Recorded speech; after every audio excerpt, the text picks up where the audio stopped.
Welcome to Fika's Focus. Voices leading change. Right, morena guys, how are you? Morena, good, thanks. I'm here with Lyndsey and Natasha from Golden Sands Primary School. I'm really excited to have you guys here. I think just to start, just to give a bit of background, our Leadership Council team came and met with you guys, and we walked out of that meeting very, very excited.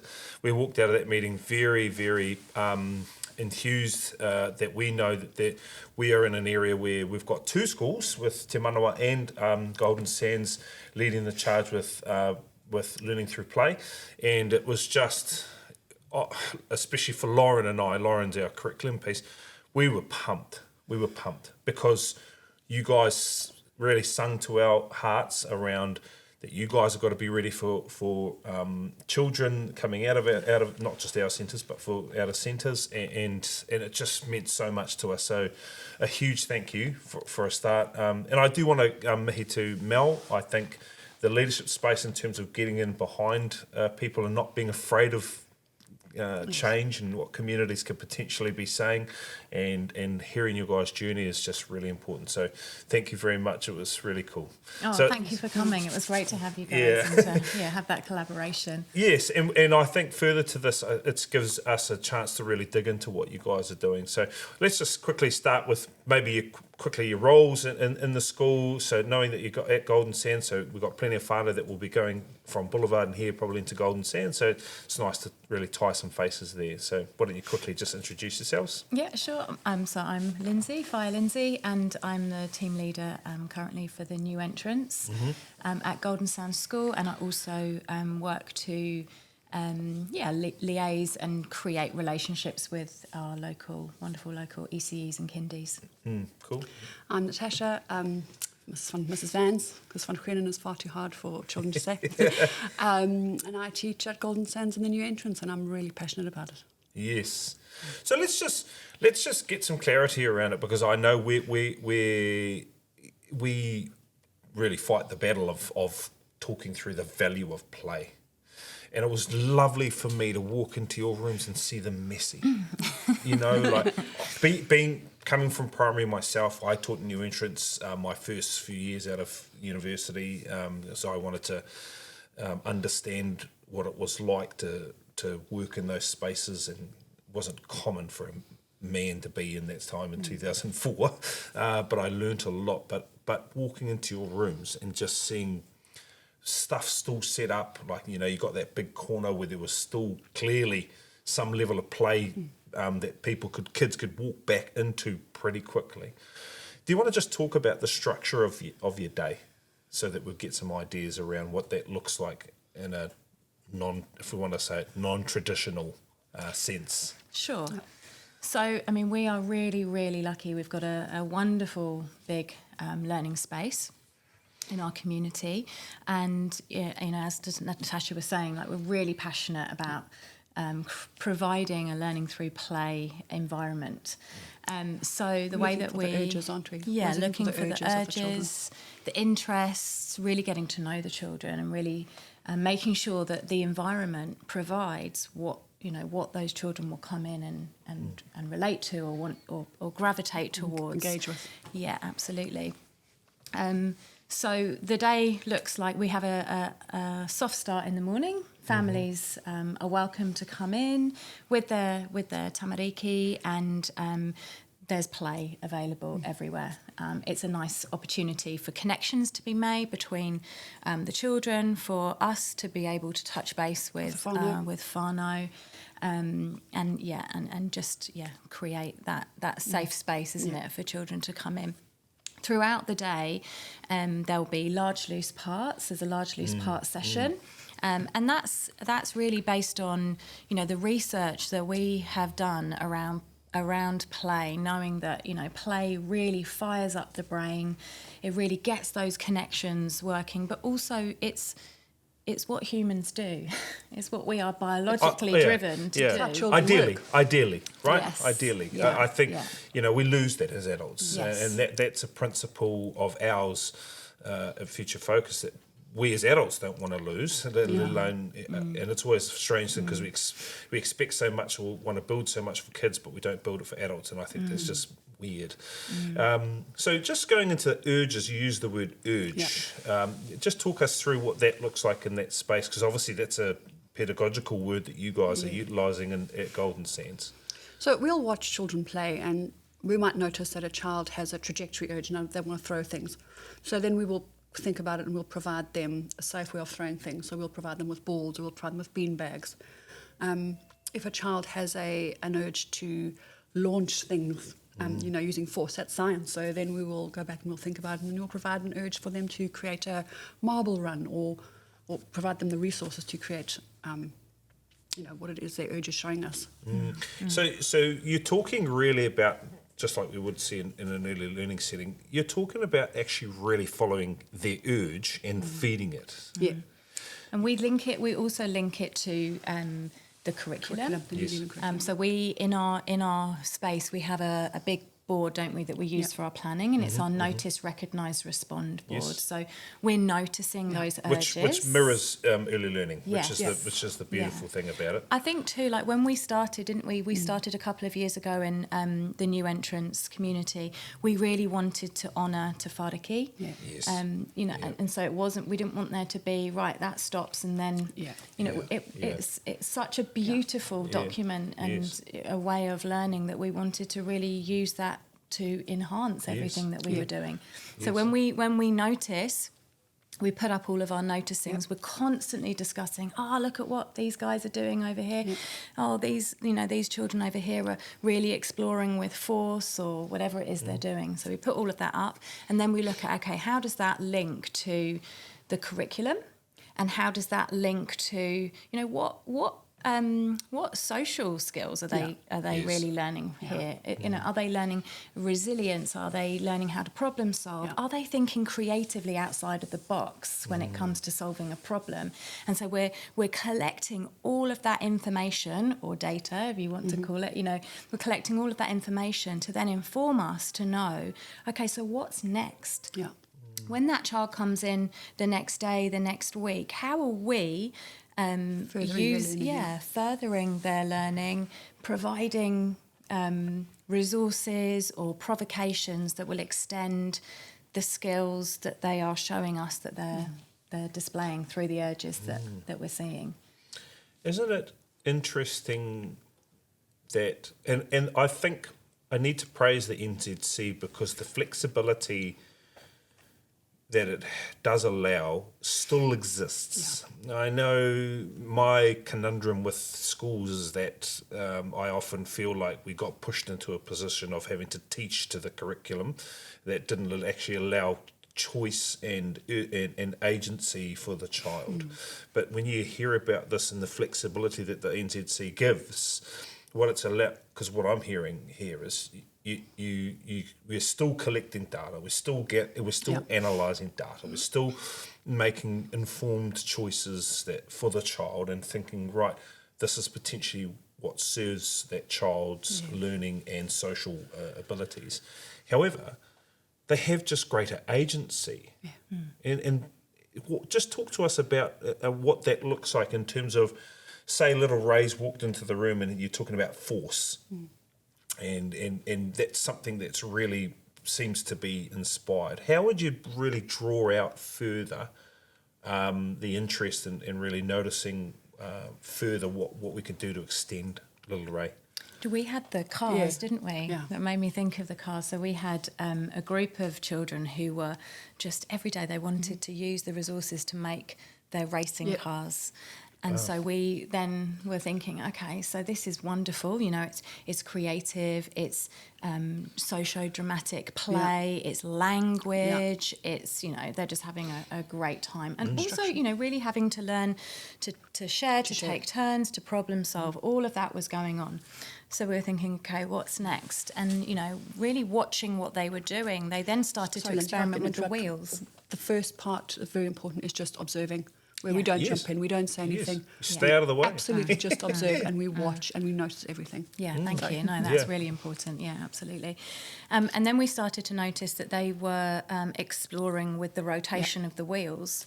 So we were like, okay, so this could link to a nice little investigation here, possibly with maths. Now, the thing is that we don't know. No. So we can provide the provocation. Whether they take it up is up to them. Yeah. So Yes. we'll definitely guide them. And so it's not about, that there are times that we intervene and support them. So like the next day we put out the trundle wheels so they could measure and just kind of planted that seed of, I noticed yesterday that you were rolling wheels down a ramp. I wonder which wheel rolls the furthest, and I wonder then you why. leave it there. And then you just kind of leave it, but you've laid the resources out. What they were taking it in turns. They were racing each other's wheels, and then we taught them specifically. Yeah. So this is where the Explicit specific teaching. teaching Yes. came in, Yes. how to use the trundle Yeah. wheel. And then all of that mathematical, skills, understanding came out. What's a centimetre? What's a metre? How many centimetres in a metre? How do you actually use this trundle wheel? What's the purpose of it? How do we record our results? What do great mathematicians or scientists do? They usually do it, more than once to kind of create like an test. overall average of their. So there was so much learning going on within that, and then it led to linking it to reading and writing. So we got non-fiction books out of the library. They were looking at race cars. Look, this is how captions are used. This is how a heading's used. So everything This is was a scientific drawing. Yeah, Yes. and they did their own. Yes. So everything was incorporated. So you had maths, you had reading, you had writing, you had problem solving, you had creative thinking, all because you observed the urge. Yeah, we So observed the it. downfall of the NZC is it separates everything out into all these abstract strands, where really what you're talking about is it's a whole package, and the real skill set of the teacher is actually seeing what's being presented. Ray, I think our mindset changed from covering the curriculum to Yes. uncovering the curriculum Yes, and yes. discovering the curriculum rather than trying to say, love that. all right, now we're going to do force. Because then it's compartmentalised and we Yes. don't really want that. So Yes. we don't cover the curriculum, we uncover it or we discover it. I rather love than- that. You discovering the curriculum is that. I love that. That's such a powerful way of looking at that document, because I know, going back to my own teaching career, it was always like, right, term 3, what have we got? Oh, we've got force. Yeah. Oh, What we've haven't got we done yet? Yeah, what haven't we done? Yeah. Oh, we need to tick this off and tick this Yeah. off and Yeah. tick this off. And I used to get very frustrated. Folk dancing would roll back around. We had to, oh no, it felt like you were on a tick sheet, and actually it just, number one, I think in my own experience with an ECE, it absolutely went against the grain of what children were coming from. It's like growing up in New Zealand at primary school in New Zealand, then going to high school in China. Yeah. A completely different scenario. And then we started measuring kids straight off the bat on it. I know. And I think that's a really important point. And there was a podcast a while ago, and they talked about how there's almost like this invisible line that so the children are coming from their whānau and their homes and all of the countries that the children are coming from, and they come with this wealth of knowledge and skills and culture, experiences, and then they cross this imaginary line when they come into school, and they're all expected to conform. Yeah. Yes. And it's limiting, so limiting. So I think And damaging. Yeah. really, Very really damaging. And quite frankly, it is damaging, because unfortunately I have been the perpetrator of that imaginary line. Because I I was think we so, can probably say that we all have at some point. At some point, I got, me personally, in my own career, I got to a point where I just realised, number one, boys were really pointed out to me.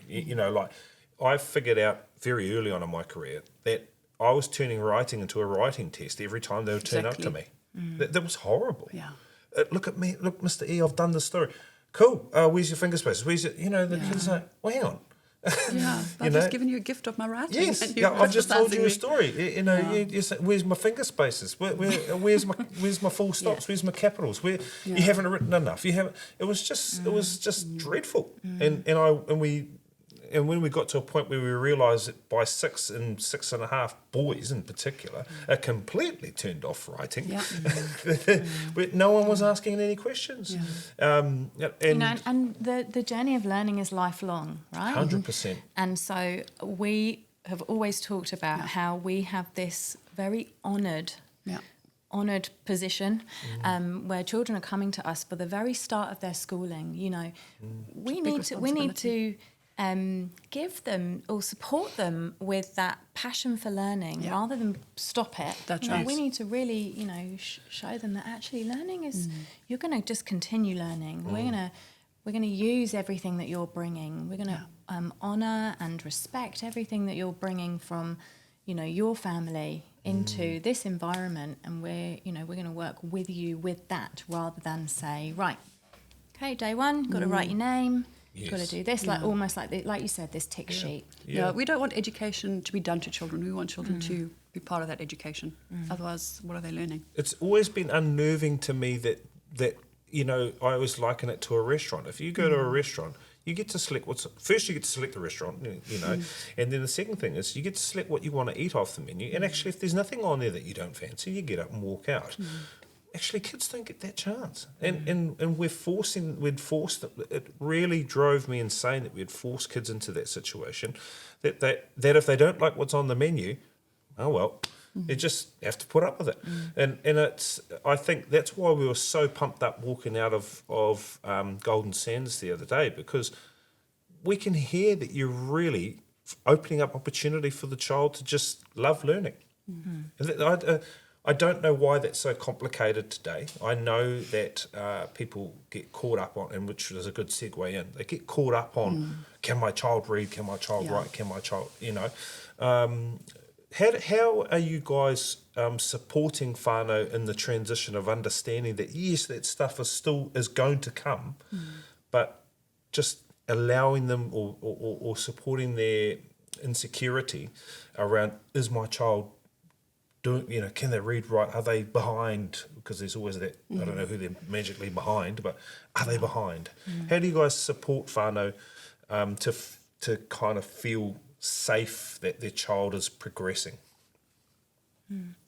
We write learning stories to show, so rather than kind of the formal report, we'll have real-time learning stories to inform whānau, you know, all of the wonderful learning that's going on.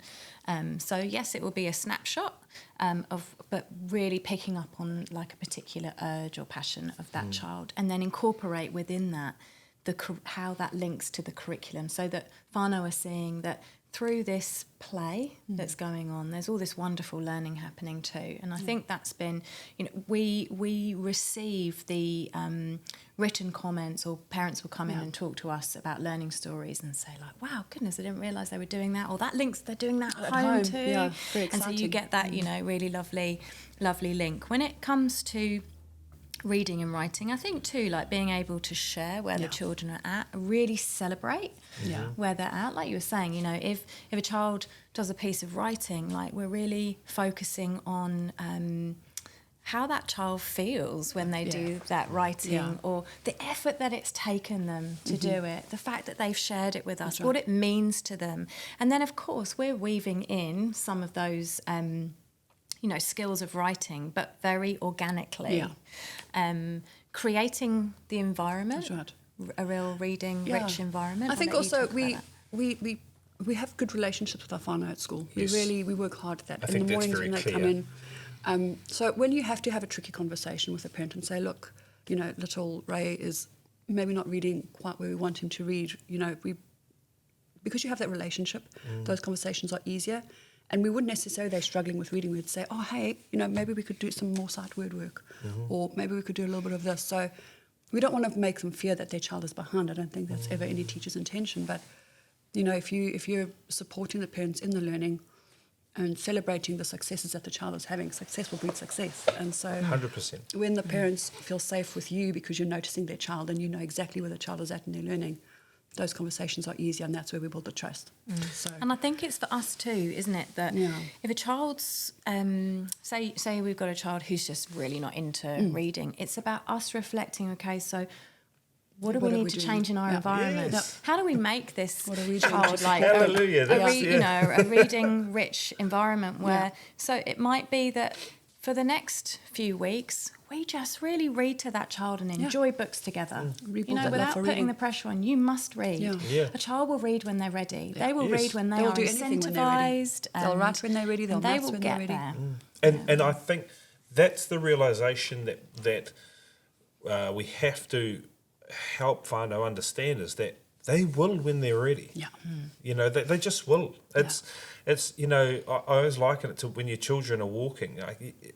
They all start walking at different stages. You don't just start punishing your child because they're not walking. Oh, come on, Or comparing them. Look at little Sam. He's walking. Why aren't you walking? Yes, I think those pieces, and we as professionals must take onus on, if a child's not enjoying something, let's step back and say, okay, what's my role in this?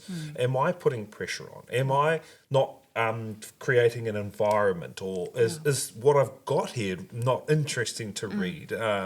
Maybe there's not enough books on force or wheels or or it's those sorts of scenarios where I love. So I think one key question for me is the current tertiary system setting teachers up to be able to think in this methodology, or have you guys got to this point of discovery? Are we going to see a new wave or breed of teacher coming out ready to deliver this? I think I really feel that the journey that we've been on as a school with our learning through play, and all of these beliefs that we've had to challenge within ourselves have been possible because we have a leadership team at the school that have really encouraged and supported us to do that, to go on that journey, to really Way to go, awesome. Allowed us to So make proud. mistakes. Yes. to say, hey, look, let's explore what a learning through play school environment actually is. Let's look at the research. Let's try it out. It's going to be uncomfortable. We're going to have to challenge our own beliefs, our own mindset, our own education. But let's give it a go. Let's know that it's fine to make mistakes. And what an incredible journey that has been. So I think when you are given the encouragement and the support to do that, I mean, look what happens. It's We had a student last year who was beautiful. She from uni, she came in and she kind of, I think once she got the idea of, a teacher doesn't stand in the front and just teach to the children, you could see how much she actually just flowed in, and it was like she was always just part of our team. Yes. So, my hope is that any student coming out gets mentor teachers who can show them, how teaching could be. How teaching could be, and probably in my time in early learning and hearing this, how it should be. I'm not. I've been lucky enough to teach both here and overseas, and I know that I could have been 10x more effective if I had always run with. I mean, my rooms were fun. I didn't want to be there if it wasn't fun. No. But I think about my experiences teaching in low decile schools. I was teaching in South Auckland, and I had to reinvigorate these kids to want to turn up. That's right. So the last thing I did was test, and I just threw it out. I was like, I just refused because it was like, these kids already hate school. No. Why? And they're 11. Like I'm about to send them off to the lion's den at high school, and they're going to hate learning, and they're going to get in trouble, and we're just reinforcing that vicious cycle. That's right. So, and I remember with the boys in particular, when we were doing writing and things, we were writing about stuff that really was real and true to them. I was actually inspired. There's a movie called Freedom Writers. I don't know if you've seen it, but keeping that journal about what was going on, and it was crazy because they might have written one or two words in there, but those one or two words that they wrote actually meant something to them, and I was able to acknowledge them and their part, and that's exactly what I'm hearing you say. It's just honouring the child's spirit. Yeah. That's above all. I think we keep the child's mana intact, don't we? Yes. I mean, if you can't keep a child's mana intact at school, they're always going to feel that they're not good enough. And that's not good enough. No. We're the adults in the room. We need to make sure that they want to come to school, because they feel valued and they feel loved and they feel safe. Yeah. Well, I think that's a great point to end on. I could probably go on for another hour with you guys, and actually I'd love to reorganise another catch-up, because I'd love to get insight into what you guys actually are doing, because what we want to do is help family understand, the huge benefits to this approach, things that we actually believe. Again, we're really fortunate that we've got two of the surrounding schools at Te Manawa and Golden Sands running this approach. It's just inspiring. I think from teacher to teacher, I'm really proud of you guys, and I'm proud of Mel and the leadership team. I think it takes a lot of bravery to push back against what we know traditionally is not working anymore in a changing world, in a diverse world. Probably post coming out of a pandemic too, and seeing what that's what sort of societal issues that's created. But I'm a big advocate of yours, and I'm just so proud to hear your guys' stories. So thank you very much for coming on. I hope this is, I'm sure it won't be, I'm sure you guys will be opening up a bit more further about some of these other stuff, and we can dig into it. But we really appreciate your work and coming on. Oh, you're welcome. Thank you. Ray. Thank you. Thank you so much. Thanks, team. Thanks.